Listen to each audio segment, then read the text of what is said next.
companies so that they get some of the components that they need for their production, they get them produced from the small companies. This level of collaboration between these two means that the components, if produced at the level of the small companies, are of the quality that is acceptable for the big companies. So you're creating a market for the small enterprises, which is the most serious problem with the small enterprise. They cannot market their products, so they cannot survive. But we are getting there, as a matter of fact. And there are lots of sort of not bilateral agreements, but sort of economic arrangements between us and a bunch of other countries, Holland being one of them, okay, to work on the level of CSR. And I think the culture that's brought in by the multinational enterprises is spreading. But what is needed for sure is that we need to have tax exemptions, we need to have special incentives for them to join the group, for them to do the CSR. And this has been, by the way, one of the interesting discussions that we had in writing the Constitution, and books could be written about that. When we were talking about this article, the talk was, let us have an article that forces the private sector to do CSR. Okay? And my argument at the time was, you cannot force the private sector to do it. You have to provide the incentives for them to do it. Okay? And you have to put the incentives that take you in exactly the right direction that you want to be.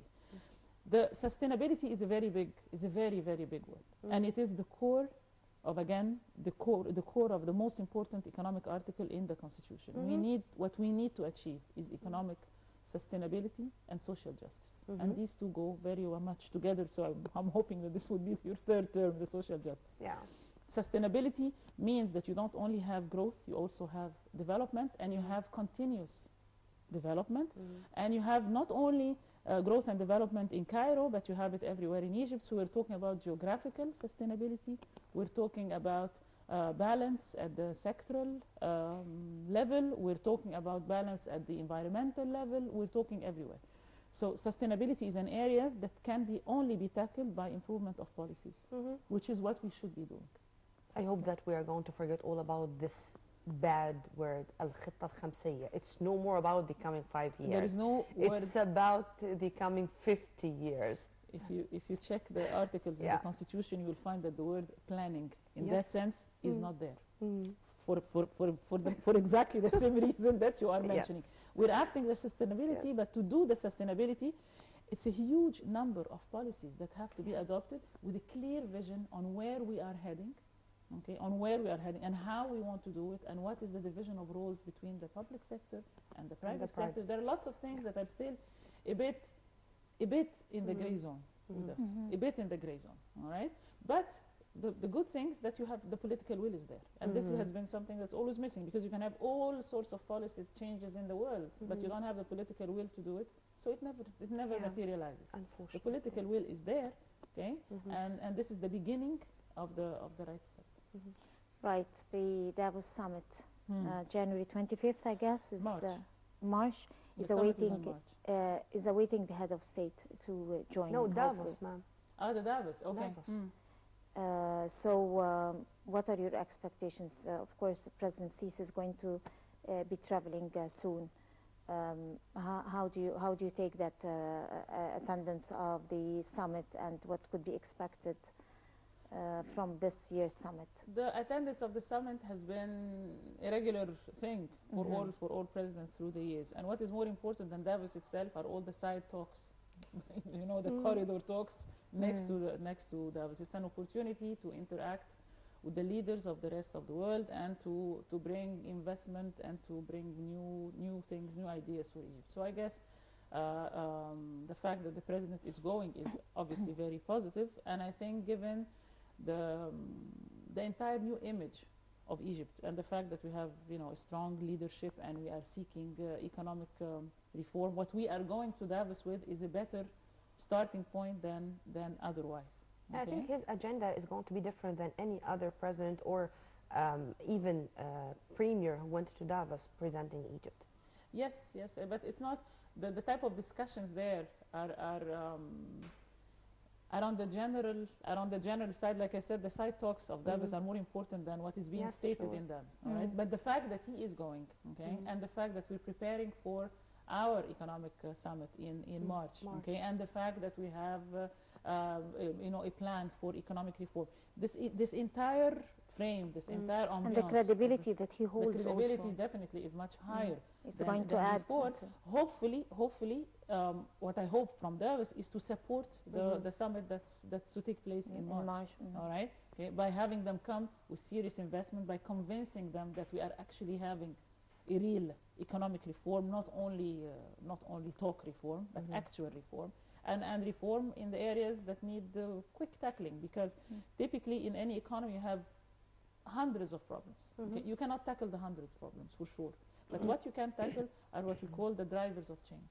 And the drivers of change are the things that when you change, okay, they have an impact on lots of serious things. Like, for example, dispute settlements. Okay, we've always had issues about investment and dispute settlements of investments. If you have a problem, that's a disaster, and it's going to be a big thing. All right, this is one thing that we're tackling seriously. We're trying to introduce some changes in the investment law. Okay, important. And I think because of this, President Abdel Fattah al-Sisi has given his directives to have this investment council and to form it before the March conference. And that's why what you have kindly said now are the reasons why we are to form this council. Yes, the council is extremely important, but comes with the council that we have a clear map for exactly where we want to invest, and to have a clear investment law. And investment law is currently under discussion, because the idea is not simply to have an investment law, but what are you going to put in this law, the right balance between what kind of advantages to give and what kind of ways you can protect your economy. You want to facilitate life for the investors, but you do not want them to own the country at the same time. To implement the one-stop shop, if you remember. Yes, implement the one-stop shop. It has been a one-stop period, okay, for forever. We need to become a shop. Right? So we're working on that. The investment law is under a lot of discussions right now, okay, and I hope the discussions are going to be fruitful enough to bring something that would take us forward in the right way. Okay. And ma'am, whenever we were talking about the mega projects, whenever I do have an economic expert, I would ask him or her this question, because we do have a lot of mega projects all going in parallel. I mean, the new Suez Canal project, the new cities of Rafah, Al-Ismailiyah, and the development of Upper Egypt, the new city of Al-Alamein, as you've kindly said, the reclamation of 1 million felons. Whenever we do have all these mega projects in parallel, is it the healthy solution to our problems, I mean economic-wise, or it was not that right to start all these mega projects all together with an economy like ours, which is now, we all hope that is going to have a speedy recovery. Not only economy like yours, in any economy. All right, you cannot achieve sustainable development with mega projects only. Period. Okay, you simply can't. Okay, you have to have a vision, you have to have a direction. Okay, you have to have policies that you need to change, and you need to have mega projects that are directed by all these. Then with or against? We started this is my personal opinion. Yes. Okay, I'm against. Okay. As a matter of fact, I am against. I am for starting these issues. I am for an approach that takes short-term results, medium-term results, and long-term results. The mega projects have a long-term impact, which is nice and super. Okay, but unless these come with projects that are implemented today to have an impact today on the life of the Egyptians, you have a problem. Let me give you an example. We are living on 6% of our area, and this is one of the reasons why we want to work on all the new, on creating the new cities and all that. All right. But at the same time, within those 6%, we don't have social justice. We do not have geographical justice. We did not create the reasons that attract people to remain in their governorates, for instance. So within the 6%, you have a concentration of people in Cairo and in Alexandria and in the Delta area. Well, you don't have a lot of weight in Upper Egypt, for instance. Okay, before dividing the new governorates, it's more important to check what you have right now and do the policy changes that attract people to remain in their governorates instead of going to Cairo. This is something that you can do, okay, without necessarily changing the map. If you are going where the Suez Canal project, in my opinion, was a must because its significance is huge. But if you are talking about the 4 million faddans, the target of 1 million faddans per year is a huge target. We have to get the private sector involved in those investments and have them take the risk with our conditions and our terms, so that the burden of the government should not be that Could huge. be lifted a little bit. Yeah. So you cannot say just going back to your question. Is it yes or no? It's not really yes or no. Okay, it's an incomplete path. Let's put it this way. Right. On that note, Dr. Abla Abdellatif, Professor of Economics and Advisor to the Minister of Industry, thank you very much for coming to the Breakfast Show. Thank you very much. Have a very good day, ma'am. Very good day. And now it's Dina Yunus and one of her informative reports about the most charming places in Egypt.